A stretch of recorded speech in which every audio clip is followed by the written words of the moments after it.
Let's talk about Philips Hue smart light bulbs. Do these really represent limitless possibilities? Will the lights in my home suddenly bend to my every will and desire? Or is this another overhyped smart home product that doesn't really deliver and misses the mark? Let's dive in and find out. In the meantime though, check this out, it's pretty cool. You gotta admit, that's pretty cool. We should probably start with the price. If you're picking these up, you're looking at about $200 for 4 color bulbs and the included hub, or a starter kit with 4 of their standard white bulbs, also with a hub. Now, that represents about $20 to $40 per bulb, or about a 10x price increase over a standard dumb bulb. Is it really worth paying 10 times more for the lighting in your home? Now, the bulb setup itself is pretty painless. You just install this hub, which connects to a Cat 5 line in your house, so it connects directly to your internet. And then you have a DC power in, so you can power the hub. Once the hub's connected, you can connect all of your Philips Hue devices to this hub. It then connects to the app and allows you to control everything from the convenience of your phone. I think a lot of people get sort of scared off by the thought of adding a hub to their system, but it's really not that big a deal. You just plug it in and you never really have to think about it. I noticed that some of the newer Philips Hue smart bulbs you can actually get in Bluetooth. It seems kind of silly to me because they lack a lot of the features that you would get if you had the hub. You also have to be within close range in order to make adjustments, leaving things like adjusting the lights when you're on vacation or a trip or away from home almost impossible. Now, with those Bluetooth bulbs, you can later on add a hub and still have them connect over the Zigbee wireless connection, but it doesn't really make much sense to me to start that way when you could just go with the hub right from the get-go. Now, there are, of course, other smart bulbs that do not require a hub on the market, but again, I didn't think this was a big enough deal breaker to warrant going with another brand just because of this. Once you unbox and plug in your Hue Bridge, it's pretty easy to get it set up. You go to Settings, Hue Bridges, add Hue Bridge, and it'll instruct you to press the button on the top of the Hue Bridge, which helps the app connect to it and find it on your network. So then how many Hue lights can you have on a single Hue Bridge? Well, the answer to that is 50. You see, each light that you add to the bridge creates a mesh network. So regardless of how far away they are, as long as there's another connected Hue bulb close enough to give it a signal, you shouldn't have any problems. Now, what if you do happen to have more than 50 bulbs in your house, which is less likely, but it could happen, I suppose. Well, you can technically add a second Hue Bridge the same way you added your first one, but the problem with that is it creates kind of this disjointed user experience where every time you want to go into the house and turn on and off a specific light, you're going to have to first go into Settings, go to your Hue Bridges, and select the bridge that specific set of rooms or bulbs are connected to. So for example, if I had my upstairs and downstairs on 2 separate Hue Bridges, which I did initially when I had it set up, if I wanted to control the upstairs, I would have to select this bridge, go back, turn on and off the lights, and then if I wanted to control the downstairs, I would go back to Hue Bridges, select the other bridge, go back again, and now I would have those rooms. It's not very seamless now, it's kind of clunky. That's something they could do better, but again, that's not something your average home user should ever really run into. So I wouldn't be overly concerned with that one. So then what's the process like once you have the hub installed and you want to add a new light? Well, fortunately, that's just as simple. You simply screw the new bulb into the outlet. It comes on just like a standard bulb would. We have light. You go into the app,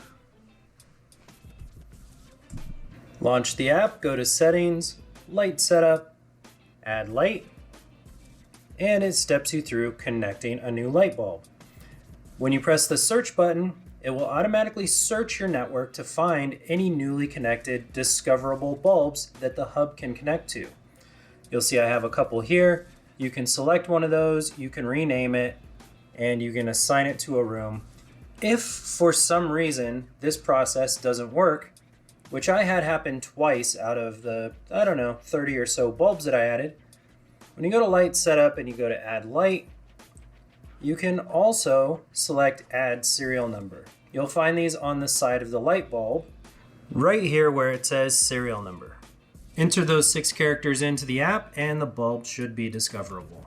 Now you can do some cool things with the lights, like set up scenes. Scenes allow you to control multiple lights as if they're one unit and change the colors independently or change the way they look. Now, for example, let's fire up this room, and I apologize for the fan noise, but the fan's connected to the lights. Yeah, it's one of those things. But let's take a look. So I'll set it to tropical twilight, and you can see the 2 bulbs behind me changed. Savannah sunset, Arctic aurora, spring blossom. So that's pretty cool, but there are a couple caveats, right? You have to have the lights on at all times, and in my particular case, the lights happen to be connected to the fan, as with many bathrooms, so I really can't leave that on all the time unless I rewire this so that the fan and the light switch are separate, which I may do. But that brings up a couple of issues I've noticed with these. You have to leave your lights on all the time. So your light switches always have to be on. Everybody in your house needs to know that they can't touch light switches. That also means that everybody needs to control lights exclusively through the app. And that isn't something I've gotten everybody in the household used to. My wife, for example, has no interest in using one of these apps, and so it doesn't happen. Now, I have done a couple of kind of cool things with these lights that require the use of IFTTT. That stands for if this then that. It's a website you can go to, and you can kind of programmatically control things with if this then that statements, essentially. So what we've done, for example, is connected the outside bulb, which is one of our Hue bulbs. We've connected this so that based on the time of day, it turns on or off. Now, let me state that again. Based on time of day, it turns on and off. So at night, the light comes on. During the day, it turns off. Although it's on right now, don't worry about that. But you could also do that with a dumb bulb that just has a photocell that's looking to see if it's daylight or nightlight. And those cost about the same as one of these bulbs. So it's cool, but I don't know if it's really that useful. Now I could turn this on and off remotely as well, but I've never actually done that because there's no real reason to. The other thing we've done is I have a Nest Cam in our garage over here. And so when we come home, what we do is we detect that the garage door is open, there's motion sensed in the camera, and then we know to turn on, it automatically turns on the garage lights, the back light, and the kitchen lights of the house so that we're welcomed home. That's fairly useful, although, again, you could do that with standard $2 or $3 bulbs and some motion sensors. Still cheaper that way. But wait, I've done one more thing. If somebody rings our Ring doorbell, if we run into the other room, hurry, hurry, hurry.